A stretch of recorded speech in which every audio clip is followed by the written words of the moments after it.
Hemos querido, hermanos, repasar en sus puntos más básicos la doctrina de la justificación por medio de la fe. Desde las primeras exposiciones dimos una definición de esta doctrina que para esta altura es mi gran deseo que ya le encontremos sentido. Dijimos que la justificación es un acto judicial de Dios por pura gracia, en el cual Él declara que todas las demandas de la ley están satisfechas con respecto al pecador. Esto es, que lo declara justo, sobre la base de la justicia de Cristo, acto que incluye el perdón de los pecados y ser restaurados al favor divino, de lo que el pecador se apropia por medio de la sola fe. Ahora, hermanos, sin decir que lo hemos dicho todo, esperando que en posteriores predicaciones podamos tomar uno de estos asuntos y ahondar en él, deseo culminar esta serie de la justificación señalando los efectos más directos y obvios de esta obra, los efectos o resultados de la justificación. En otras palabras, yo sé que hay muchos más, hermanos, estoy tratando de hablar de los efectos más obvios de la justificación. Dios invierte su poder haciendo un enorme y singular milagro. ¿Y cuál es el efecto que esto produce en el individuo? Antes de responder, deseo afirmar dos asuntos. El primero de ellos es que los efectos que vamos a mirar hoy se encuentran en todos los justificados. Con esto queremos decir que la persona justificada experimenta todos estos resultados y que todas las personas justificadas experimentan estos asuntos. Esto quiere decir, hermanos, que de lo que vamos a ver hoy, estos efectos, no pensemos esto, que existen unos justificados que experimentan unos y hay otros que experimentan otros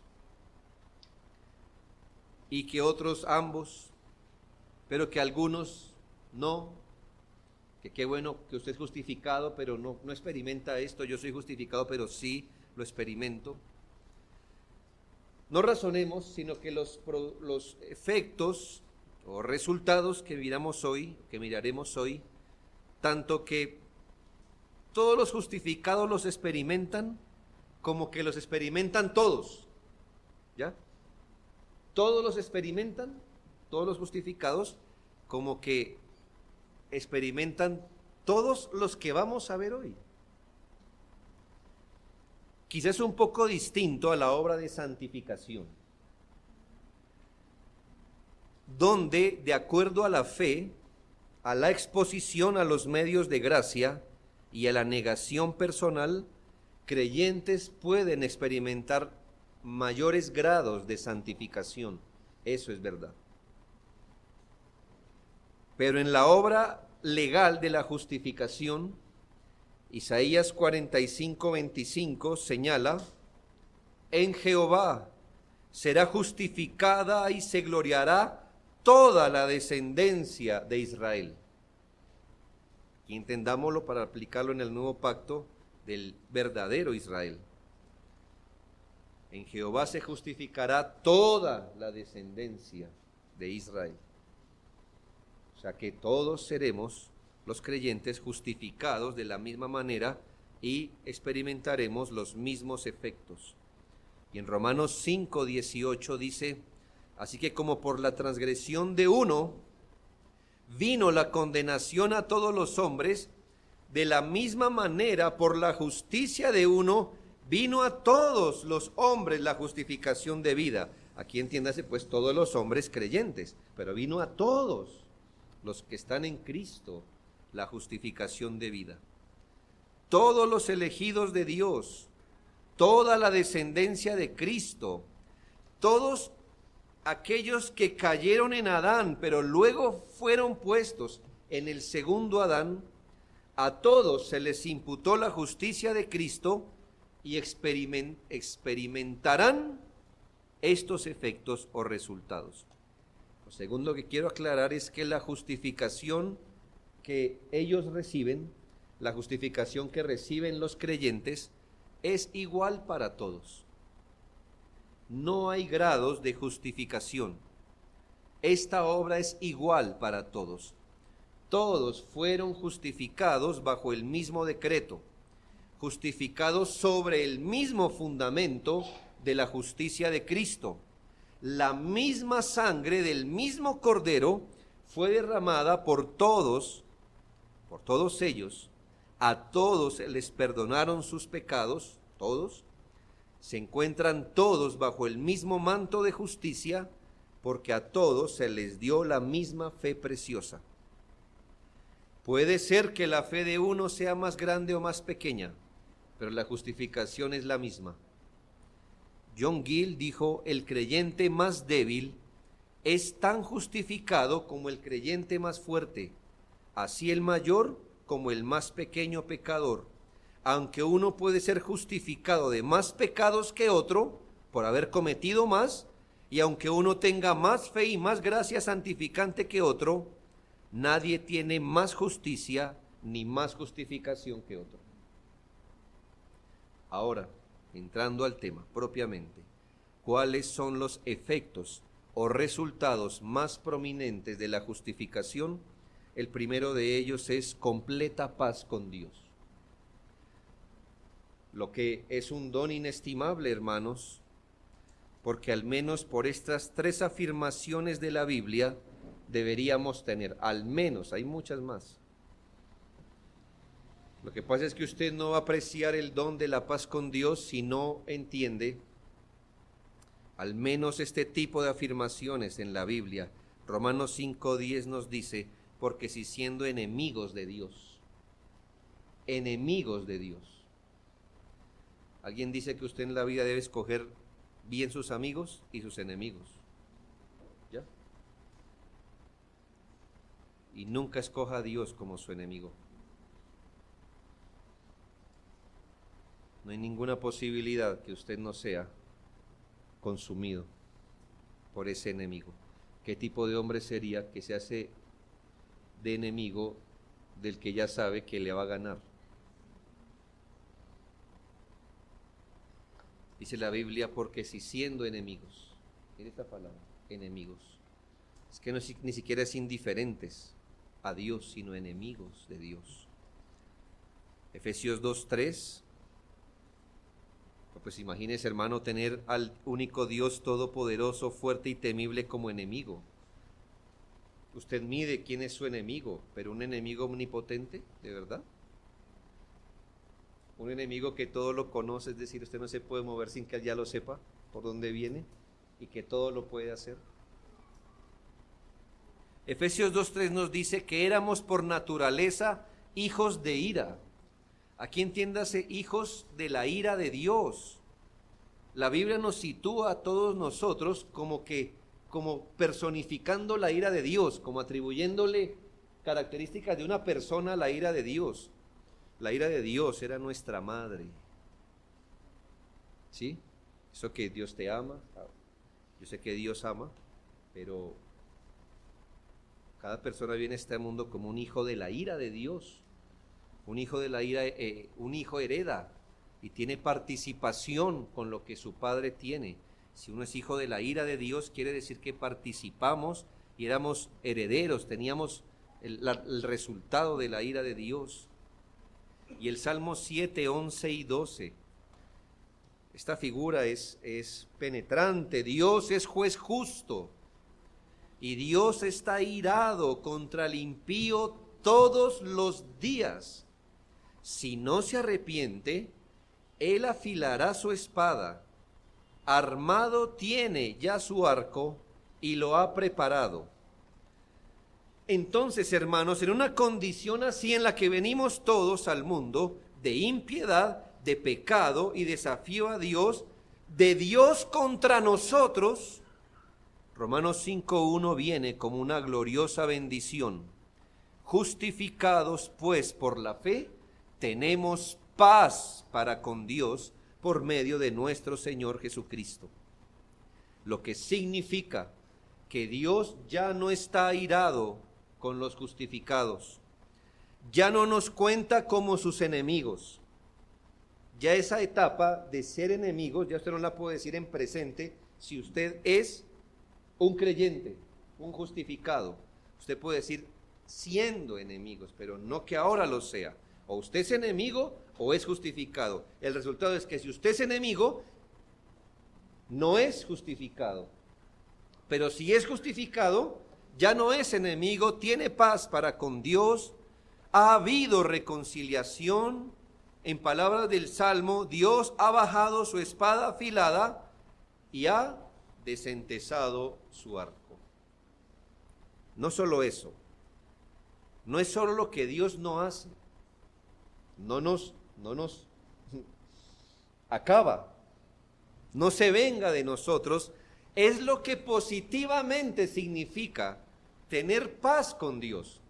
Sí, no nos castiga, no se venga de nosotros, pero positivamente quiere decir que Él está en comunión, en armonía, en familiaridad con nosotros. Hermano, una cosa es que su enemigo no le apunte, otra es que sea usted de su agrado. ¿Ya?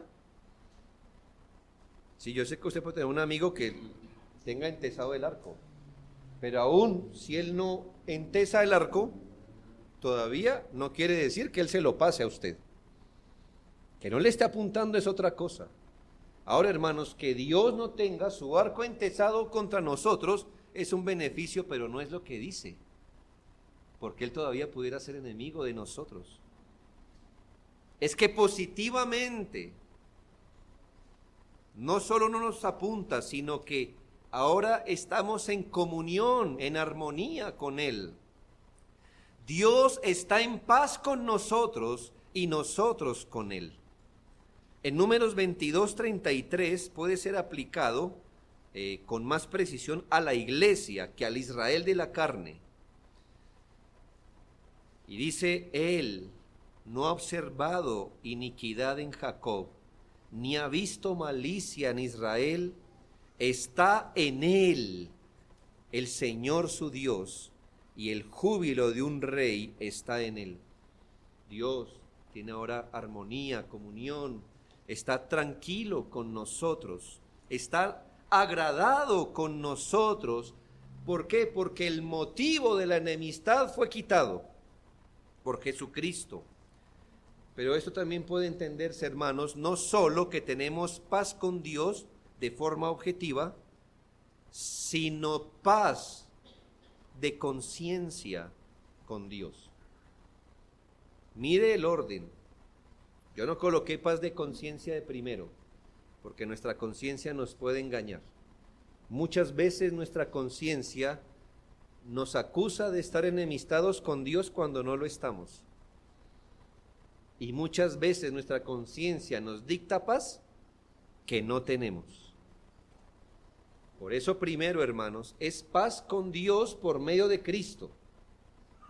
Pero también paz significa que si ahora Dios no está enemistado conmigo, si el Señor está en comunión conmigo, yo con Él, si tenemos familiaridad amorosa, ahora tengo paz también en mi conciencia. No es una paz falsa, una que se deriva más bien de la obra de Dios. En este sentido, ese sentido de paz viene de considerar la gracia con la que fuimos vistos. En Isaías 32:17 claramente se dice, y el efecto de la justicia será paz. El efecto de la justicia será paz. Así que si tenemos ahora justicia con Dios, ¿cuál será su efecto? Paz, en todos los sentidos. Objetivamente delante del tribunal de Dios, pero también subjetivamente estamos en paz con Dios en nuestro corazón. Y en Romanos 15:13 dice, y el Dios de esperanza os llene de todo gozo y paz en el creer. Que Dios os llene de paz en el creer. Quiere decir que cuando uno piensa que por la gracia de Dios ha creído y que todo aquel que cree es justificado, ese pensamiento, esa verdad trae paz al corazón. Trae paz al corazón. Eso no resuelve nuestros problemas, hermano, pero nos da paz en el Señor. Esa paz que sobrepasa todo entendimiento, que ¿de dónde surge? Nunca la paz que sobrepasa todo entendimiento surge de esperanzarse en que Dios cambiará mi situación o me arreglará las cositas que tengo por arreglar.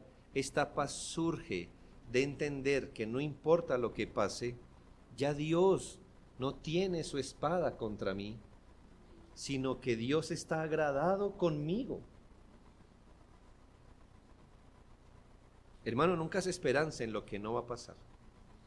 Vamos a suponer que usted le da una enfermedad terminal o con la que va a terminar. No hay ninguna promesa para usted que usted será sano. Así que no piense que la paz que usted va a experimentar es la paz de que un día Dios le quitará eso, tranquilo. Tenga paz en eso. Los creyentes morimos enfermos cada día, hermanos. Usted nunca va a morir de sano, ¿sí? O que tengo este asunto familiar. Gente que oramos por cónyuges, por hijos. A veces Dios tendrá misericordia, gloria a Dios. Pero ¿qué si no? Usted no se puede esperanzar de que, bueno, yo tengo paz. ¿Por qué tiene paz? Porque Dios un día traerá a mi cónyuge al Señor. No sabemos. No lo sabemos. Usted no tiene promesa para reclamar eso. Pero ¿qué sí es la paz con Dios y esa paz que usted siente en decir, aunque eso no ocurra, yo estoy tranquilo, porque Dios me miró en su misericordia? Cualquiera sea el motivo por el que Dios permite eso, no es porque Él esté enemistado conmigo. Estoy en su comunión. Eso no es producto de su espada. Le buscaré otra explicación. No es producto de su desagrado. Yo era enemigo antes. Si me hubiera pasado esto mismo antes, seguro que es por eso. Pero hoy no es por eso. Dios está en paz conmigo y yo estoy en paz con Él. Nos miramos aparte de Cristo y nos da miedo de todo lo que mereceríamos, hermano. Pero al mirar al objeto de nuestra fe, tenemos paz interna también. Segundo efecto o resultado: aceptación y acceso a Dios por medio de Cristo. El otro resultado, el segundo resultado de la justificación, es que por la justificación somos aceptados y tenemos acceso a Dios por medio de Cristo. Una de las cosas que ha hecho nuestra cultura, no sé cómo calificarla, nuestra religión aquí es como entre romana, ancestral y muy folclórica. Muy folclórica. ¿Sabe, hermano, que eso se está perdiendo en el mundo y en Latinoamérica hace mucho?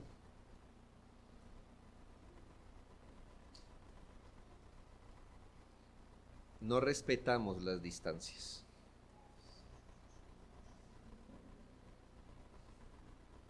Es que ese Petro, ven, en el Congreso le dicen señor presidente, si usted no sabe. Gente más cerquita a él le dice señor. ¿Ya? Es que esa policía. No, hermanos, yo sé, eso es muy de suba, yo sé, hermanos. Es muy de suba, hermanos. Sí, muy igualado de su parte, digo yo. Oiga, profe. No, señor profesor o profesor. ¿Sí? Y aquí los niños es mejor, vea, no lo haga tanto, sí, por la urbanidad está bien, pero hágalo por intereses mayores. Que nunca llamen por el nombre a alguien. Hermano, hermana, don, doña. ¿Sí? Hágales decir eso. Porque es que en su mente esa distancia entre ellos y la autoridad se va acercando. Entonces ellos piensan que tienen el mismo derecho que un congresista. Yo sé, hermano, que estamos en la tierra del abuso, pero para nuestro bien es mejor que un congresista coma bien y duerma bien. ¿No cree? Usted no quiere que él haga leyes mal dormido o mal comido. ¿Ya?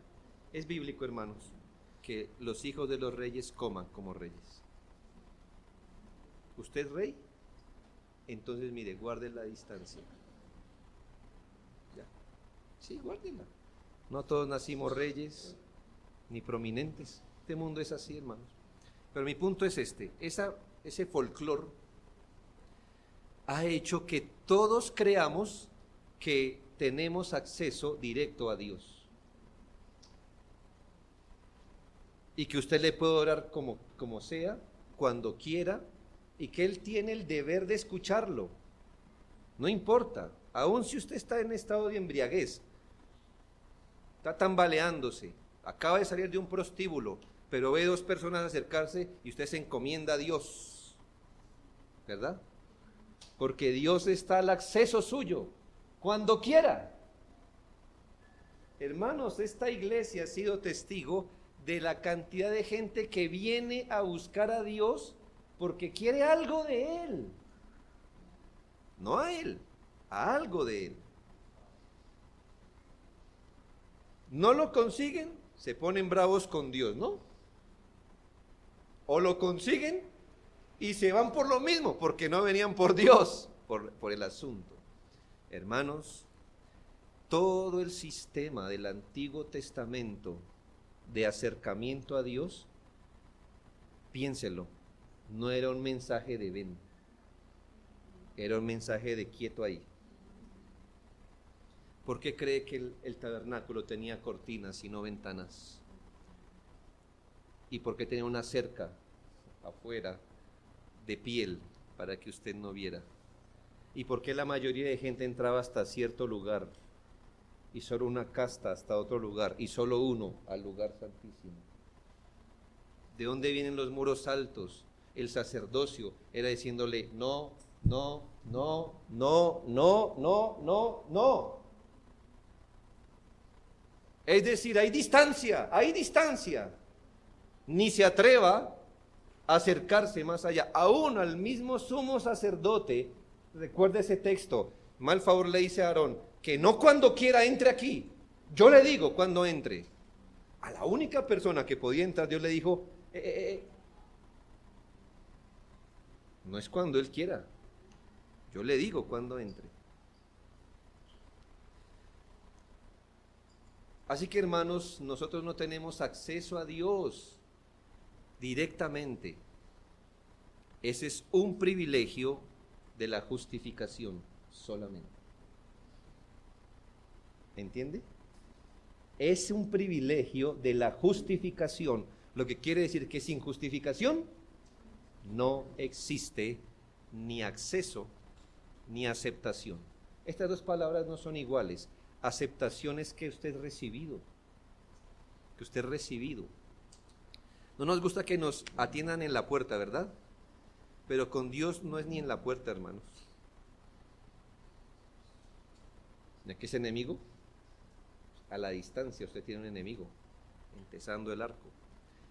Hermanos, en el orden lógico en los que los sucesos de la salvación, los sucesos subjetivos de la salvación se dan, la aceptación ante Dios por medio de Cristo es lo que sigue a la justificación. Esto es, primero la fe, luego la justificación. Por la justificación viene paz con Dios y ahora sí, usted teniendo paz con Dios, tiene acceso al trono o a la presencia de Dios. Usted es aceptado porque ya es visto en paz.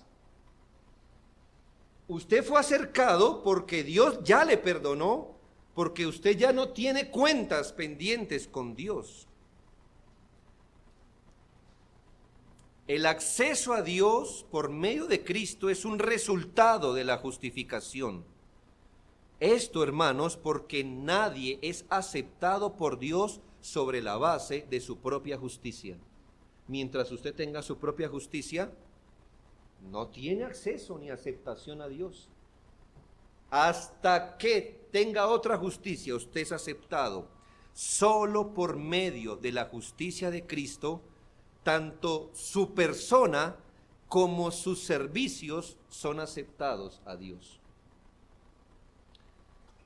Esto es dos cosas, que somos aceptados nosotros, las personas, como que se nos aceptan nuestras obras.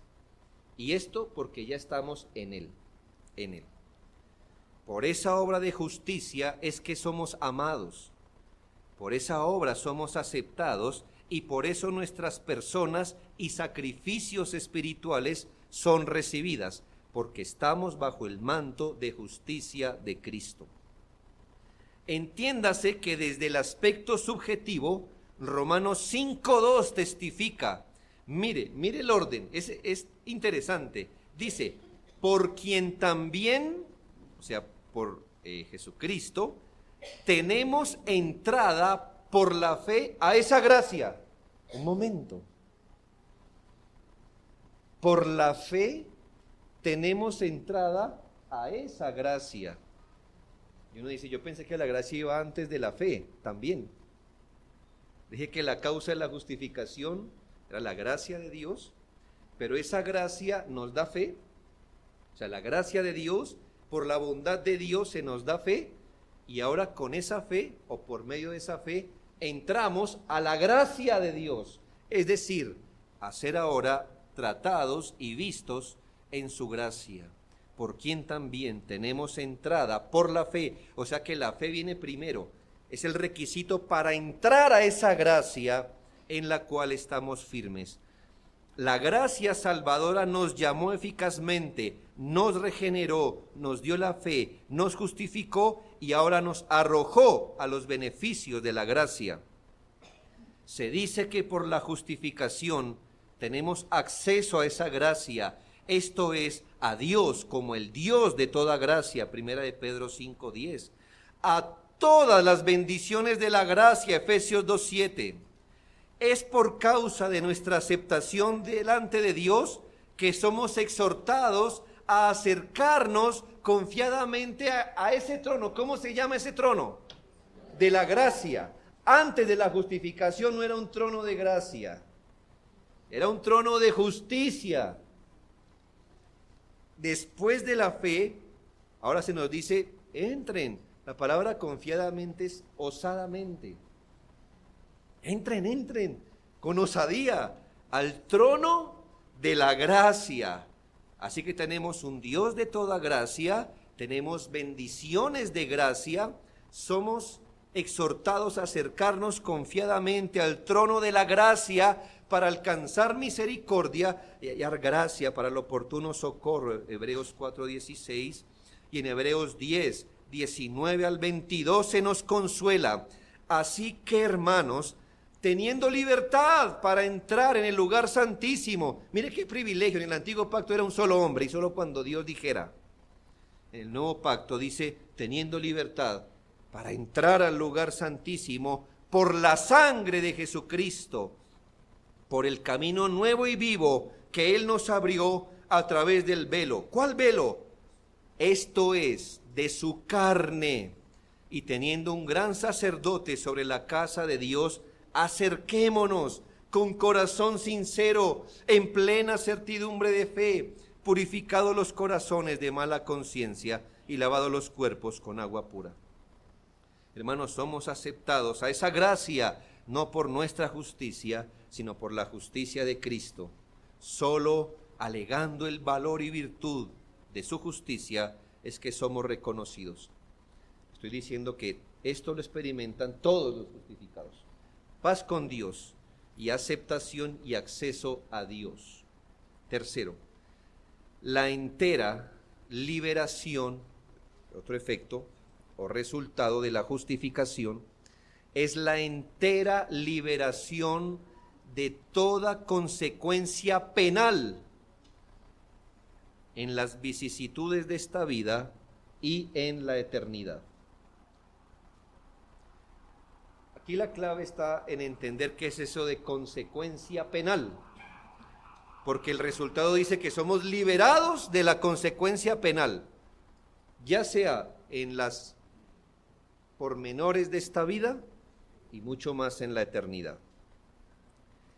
Debemos afirmar, hermanos, con claridad meridiana, que los justificados no están libres de todos los males de las cosas de esta vida.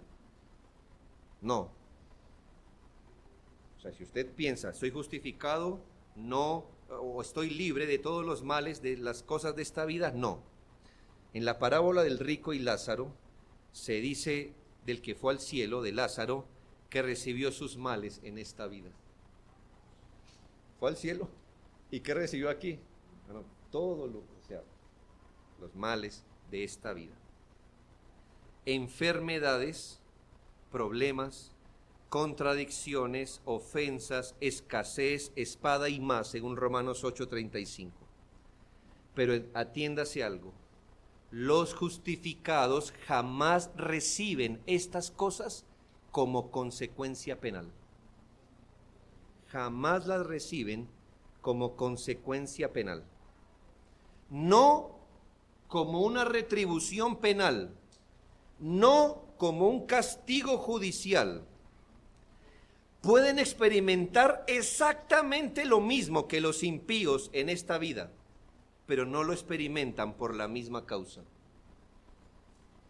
Y aun cuando Dios les castigue, no son castigos penales, no son castigos judiciales, son castigos paternales.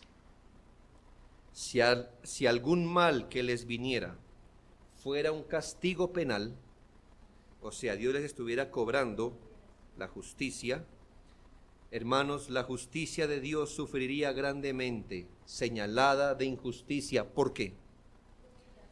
Porque castigaría 2 veces la misma ofensa.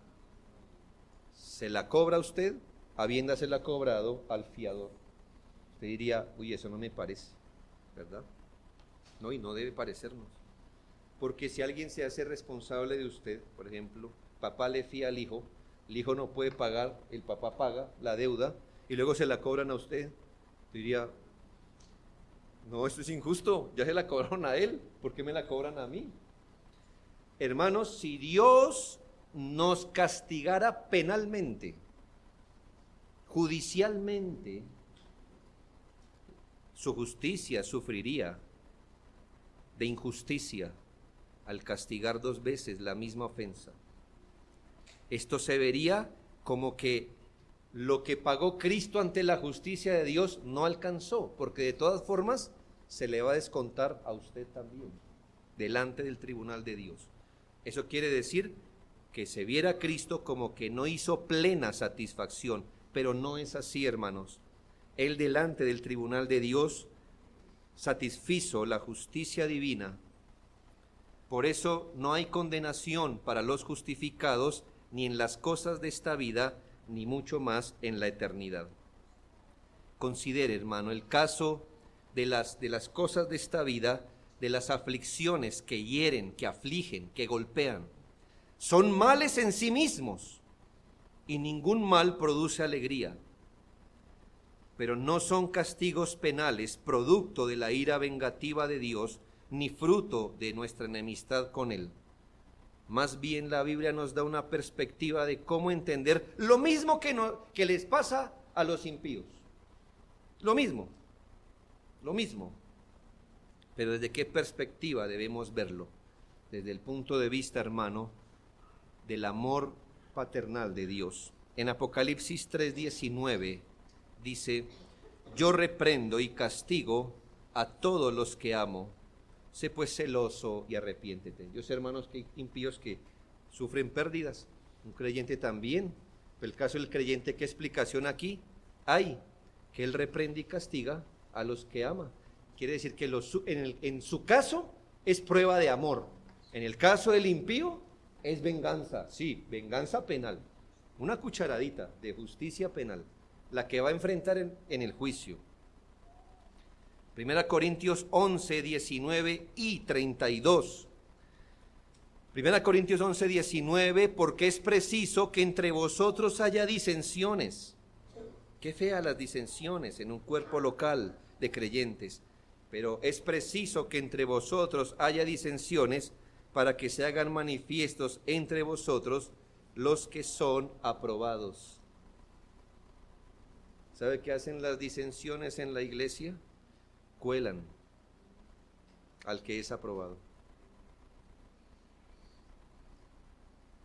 Es feo, ¿no? Las disensiones. No queremos pasar por eso, pero aún con todo y eso, mire, ahí se manifiesta los que son aprobados. Versículo 32, mas siendo juzgados, somos castigados por el Señor para que no seamos condenados por el mundo. Muchas cosas Dios nos castiga, ¿sabe? Porque la otra opción, ¿cuál es?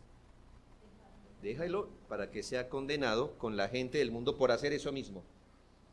Así que en las aflicciones, aún en las disciplinas y castigos, nunca es un ajusticiamiento penal. Tiene que ver con el amor de Dios. Vamos a hablar del mayor enemigo, que es la muerte, que fue amenazada como castigo por el pecado. La paga del pecado es muerte. La muerte es el castigo penal para los impíos. Pero uno se pregunta, pero si yo ya fui perdonado del castigo penal, ¿por qué muero? Bueno, por otra explicación. Ya para el caso de un creyente, el creyente cuando muere no es fruto del castigo penal. Para el creyente morir es un privilegio y no un castigo. 1 Corintios 3:22. Sea Pablo, sea Apolos, sea Cefas, sea el mundo, sea la vida, sea la muerte, sea lo presente, sea lo porvenir, todo es vuestro. Ahí están enumerados nuestros privilegios. Sea lo uno, sea lo otro, es vuestro. Un regalo de ahora. ¿Sí ve? Ya no es un castigo, ya no se mira como un castigo, se mira como un don. Y en Apocalipsis 14:13, bienaventurados de aquí en adelante los muertos que mueren en el Señor. Hermano, nadie trata un velorio como una bienaventuranza. Y ciertamente en los asuntos naturales debemos guardar solemnidad, pero bienaventurado el que muere en el Señor. Sí, dice el Espíritu, como que escuchó bien, sí, eso dice el Espíritu, descansarán de sus trabajos, porque sus obras con ellos siguen. Entonces, ¿qué es la muerte para un creyente? No es el castigo penal. El Señor está diciendo, ya, voy a poner a descansar a este. ¿Ya? En nuestro caso es una liberación. El impío también muere, pero no para que descanse. Es pura mentira escribirle en la lápida a un impío, rest in peace, descanse en paz. Hay todo menos descanso debajo de esa tumba. Hay podredumbre en la carne y tormento eterno a partir de ese momento. Eso se le puede y se le debería colocar a todo justificado. Descansa en paz, porque Dios lo ha hecho descansar de sus obras. Es decir, hermanos, cuando ese suspira, hasta ahí sufrió. Un poco de envidia nos da, ¿verdad?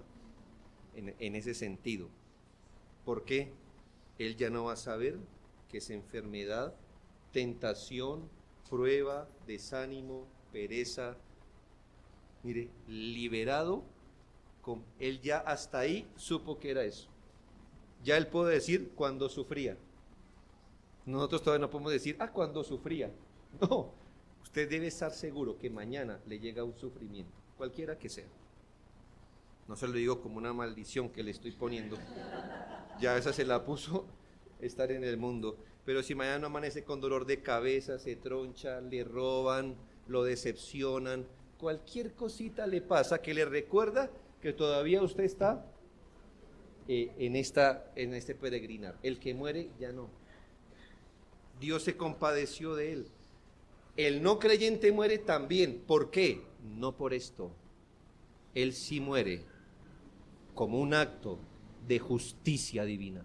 Dios lo llamó en justicia a su tribunal. Y a los creyentes nos llama en su gracia, a su trono de gracia, diciendo, ya hijo, no más de su peregrinar, venga esa maleta, la bota, ya venga. Hermanos, y hasta ahí estaremos cargados. El mayor de los males nos visitará, pero no como un castigo penal. No sé, es como la muerte. Vista la muerte, para el impío, la muerte está vestida de guerrero o de verdugo. Nacha aquí, así como la pintan. Es una manera de explicarlo, no es que dice la muerte, niños. Pero esa misma muerte, cuando se encuentra con un creyente, tiene la vestimenta de un chofer. ¿Ya? Como de, vamos, que yo soy el encargado de llevarlo al cielo, ¿verdad? La misma muerte, pero no por el mismo motivo. No por el mismo motivo. Cuarto, el bien que experimentarán de allí en adelante lo debemos a la justificación. Todos los bienes, o el bien en sentido general, que se experimentan desde la justificación en adelante, es producto de la justificación y la paz con Dios. Mire, hermano, una persona puede experimentar ciertos bienes antes de ser creyente, eso es verdad. Pero así como le estoy diciendo, que en el caso del no creyente, cuando experimentan el mal y la muerte, lo experimentan por juicio de Dios, ¿por qué razón usted cree que un no creyente experimenta bienes? ¿Por qué? ¿Me hago entender la pregunta? La muerte ellos no la experimentan por la misma razón de los creyentes, sino como un castigo. Pero usted y yo debemos ser conscientes que Dios le da muchos bienes a no creyentes en esta tierra. Es más, que a veces por eso es la envidia de los creyentes, ¿no? ¿Pero por qué a ellos? Bueno, Dios los bendice. Pregúntese, ¿por qué Dios les da bienes a los no creyentes en esta vida? Por la misma causa. Romanos 2 dice, Dios les está haciendo atesorar, ¿qué? Ira. ¿Sabe? Es decirle, quiero darle esta casa para podérsela recordar el juicio final de su ingratitud, de su avaricia. Tómela, porque debo acusarlo de algo, ¿no? Tome esta carrera adelante, esa que está haciendo a espaldas de Dios, sí, por la que cambia a Dios. Tómela, gradúese, gane harta plata, para que en el juicio final yo pueda decirle, impío, amaste más las cosas de esta vida que a mí, al infierno. Sí, me las sé con relaciones de novios, esposos, familia, trabajo, deportes, intelecto, lo que quiera, ponga ahí, y Dios se los da. Adelante, adelante. Como un tesoro para el día de la ira.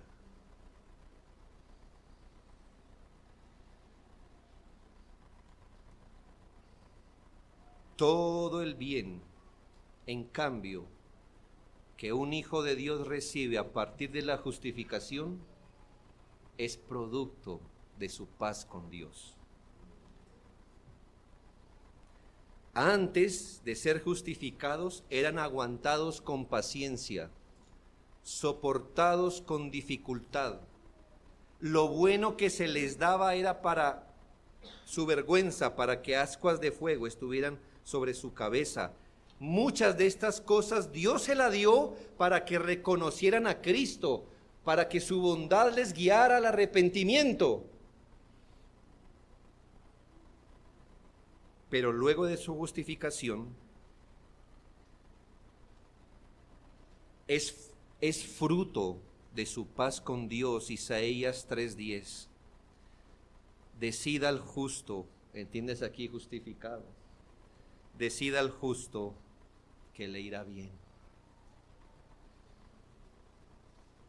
Hermano, usted puede mirar a su hermano justificado y decirle, te irá bien. Te irá bien. A partir de Cristo, usted le puede decir eso a un hermano, le irá bien. Romanos 8:28 dice, sabemos que a los que aman a Dios, ¿cuántas? Algunas, la mitad, todas las cosas cooperan para su bien. Esto es, ¿quiénes? A los que conforme a su propósito son llamados. Y Jeremías 29:11, porque yo sé los pensamientos que tengo acerca de vosotros, dice Jehová. Es como, ¿verdad? Yo sé, dice el Señor, los pensamientos que tengo sobre vosotros. Si yo le dijera a usted, yo sé los pensamientos que tengo sobre usted, usted, así como dice la hermana Noria, abriría los ojos. No, y usted me viene con esas palabras, yo también digo, algo, no sé. Pero Dios dice eso. Yo sé los pensamientos que tengo acerca de vosotros, dice Jehová, pensamientos de paz y no de mal, para daros el fin que esperáis. Estas son palabras más valiosas que el oro para una criatura que vino a este mundo caída en pecado y destinada a la destrucción. Ahora entiéndase algo, al justo le irá bien en la vida, así sufran o sean heridos. Usted dice, no, también que íbamos. ¿Cómo es esto? Si le va bien, no debería sufrir. No, hermanos. La Biblia nos dice que irnos bien no es que todo nos va a resultar sin problemas o dolores. La Biblia dice que irnos bien significa que vaya como nos vaya, todas las cosas obran juntas para nuestro beneficio, para el más grande, para asemejarnos a Cristo. La prosperidad no les resulta mejor a los creyentes que su adversidad, porque en ambas está una dispensación de bondad hacia ellos. Aún en las cosas de esta vida aplica esta verdad. El Salmo 37:16 dice, mejor es lo poco del justo que las riquezas de muchos pecadores. Y yo le diría a usted, hermano, que se queja a veces, ¿cree este texto? ¿Lo ve en la Biblia? ¿Que mejor es lo poco del justo? Sí, hermano, lo dice la Escritura. Es mejor poco, pero con un justo.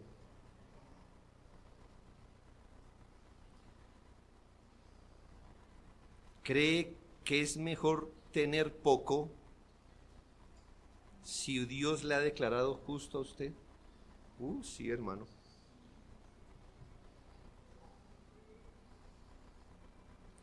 Hermano, vea. Si usted mañana fuera a la cárcel, por ejemplo, eso ojalá nunca pasara, y a usted le sirven un montón de comida así en la cárcel, nunca sería igual que si su esposa le diera un bocado de pan, ¿verdad? Usted dice, no, en la cárcel me daban más, ¿verdad? No, ¿verdad? Porque aunque a usted le den más, está en la cárcel. Pero si su esposa le da un bocado así, aunque no me llene, mire, estoy en mi casa, estoy en paz, estoy con mi esposa, ¿qué más puedo pedir? ¿Me hago entender?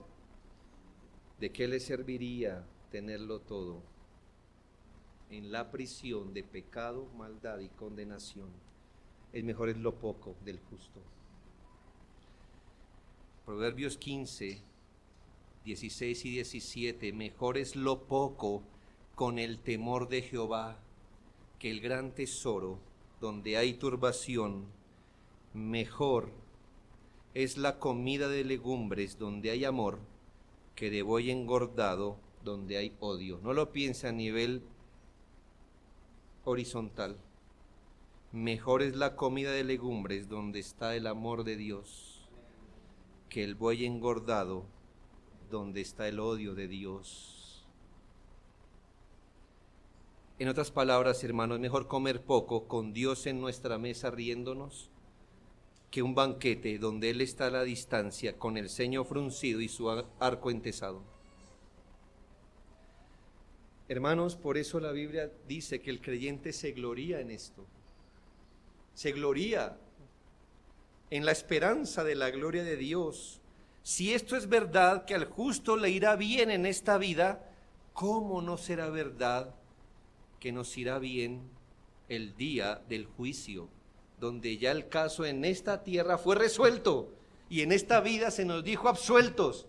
En el juicio, dile al justo que le irá bien. Porque ¿qué va a escuchar?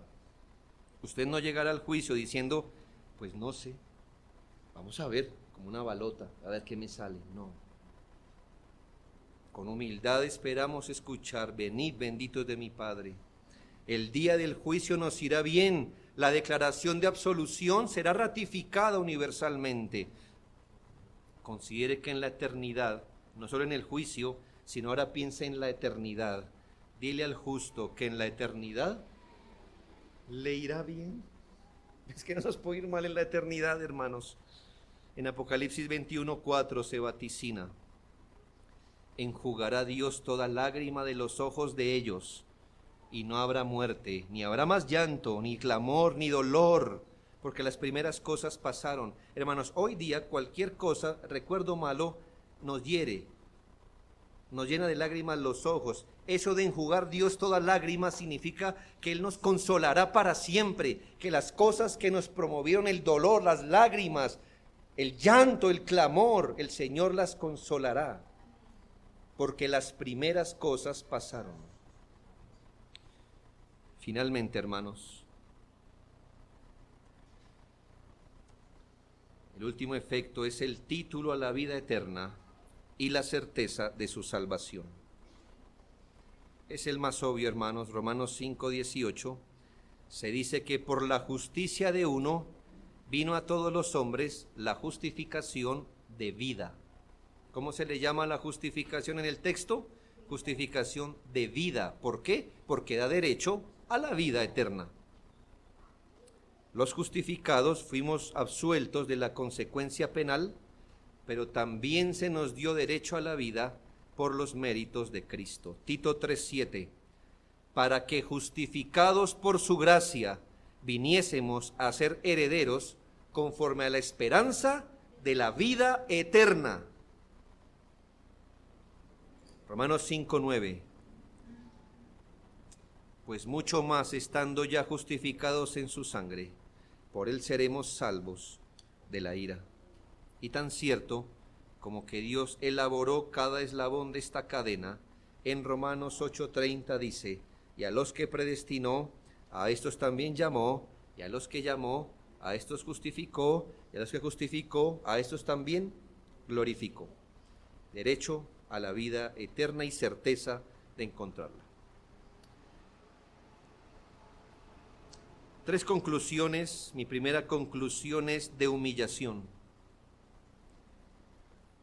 Aunque por la justificación las personas son liberadas de la culpa y del castigo penal del pecado, el pecado no es quitado de ellos.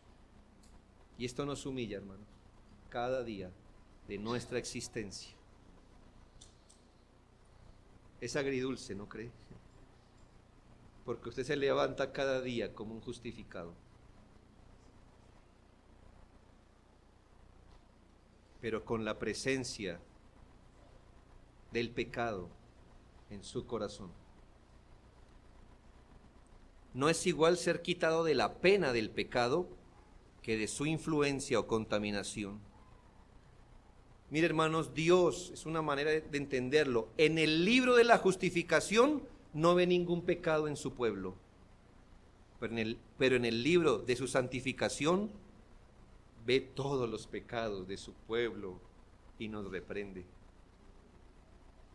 La mancha del pecado permanece, su influencia, sus tendencias, sí, destronadas, debilitadas, pero hermanos, cada día nos hace sentir su rigor en nuestra pobre alma. Esto nos debe humillar en oración y debe presionar a la negación propia para ser liberados de la huella hedionda del pecado en nuestras vidas. Entre los primeros pensamientos y gemidos de un creyente todos los días debería estar la oración: ten piedad de mí, oh Dios. Esto lo oró un creyente. Ten piedad de mí, oh Dios, conforme a tu misericordia, conforme a la multitud de tus piedades, borra mis rebeliones, lávame más y más de mi maldad y límpiame de mi pecado, porque yo reconozco mis rebeliones y mi pecado está siempre delante de mí.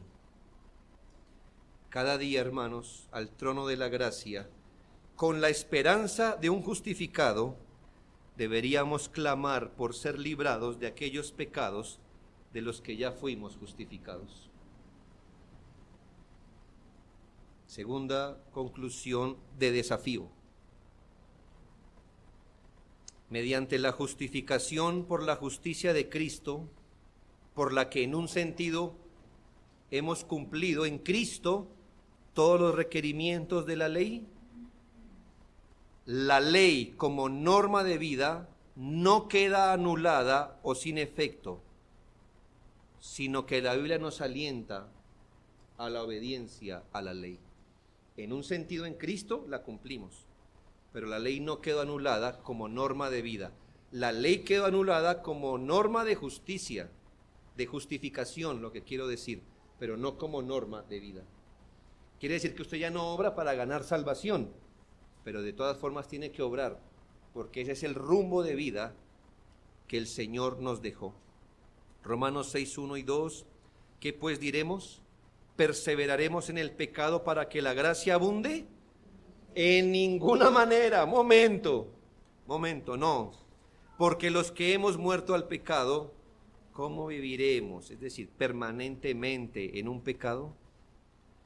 ¿Acaso, hermanos, vamos a derribar la doctrina de la santificación con el martillo de la doctrina de la justificación? No, hermanos. Dios nos libre de enfrentar estas dos obras, cosa que haría el diablo: enfrentar justificación con santificación. Tito 3, 7, 8, para que justificados por su gracia, mire cómo empieza, para que justificados por su gracia, viniésemos a ser herederos conforme a la esperanza de la vida eterna. Qué bien, justificación, pero sigue, palabra fiel es esta, y en estas cosas quiero que insistas con firmeza, para que los que creen en Dios procuren ocuparse en buenas obras. ¿Qué hacemos los justificados? Nos ocupamos en buenas obras, no para lograr salvación, esa es la obra de Cristo, pero para glorificar a Dios. Y por último, hermanos, de consuelo. He aquí este consuelo, hermanos, que la justificación es un don irreversible, inalterable, inmutable. De los compromisos y pactos más sagrados de esta vida está el matrimonio, y todavía existe el divorcio. ¿Me hago entender? Es irregular, pero todavía al compromiso más sagrado en esta vida, Dios todavía le dio una salida: divorcio. Pero el don de la justificación es irreversible. Casado una vez con Cristo, casado para siempre, para siempre. Aceptado en Cristo, aceptado para siempre. No, hermano, no piense que un día Dios le va a mirar a un justificado y va a decir: no, es que realmente es que él es pero pecador. No, es que hay gente que, pero no, en este caso sí, revierto la absolución, eso que dije, que absuelto, que indultado, que perdonado, que remitido.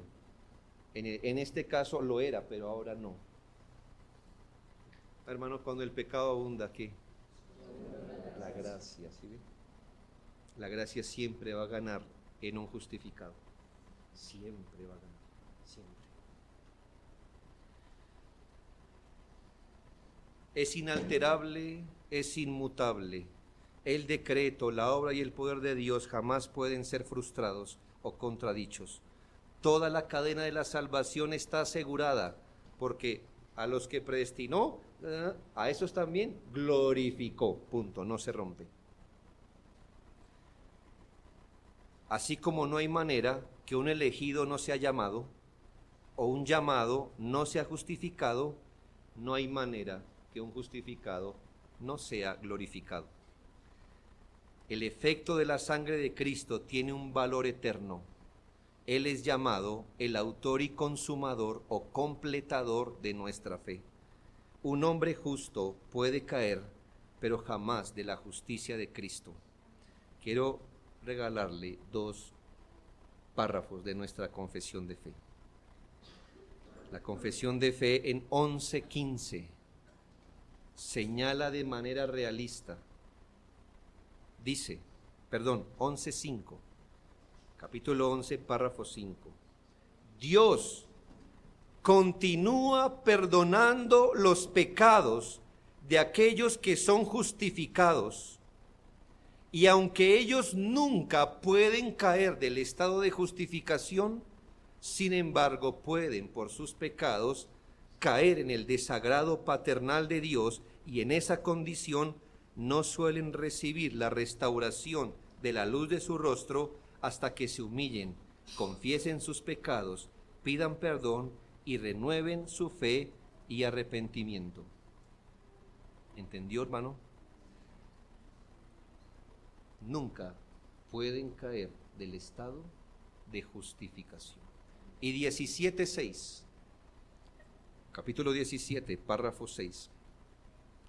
Y aunque los santos, mediante la tentación de Satanás y del mundo, el predominio de la corrupción que queda en ellos y el descuido de los medios para su preservación, caigan en pecados graves y por algún tiempo permanezcan en ellos, por lo que incurren en el desagrado de Dios y entristecen a su espíritu, se les dañan sus virtudes y consuelos, se les endurece el corazón, se les hiere la conciencia, lastiman y escandalizan a otros y se acarrean juicios temporales, renovarán su arrepentimiento y serán preservados hasta el fin mediante la fe que es en Cristo Jesús.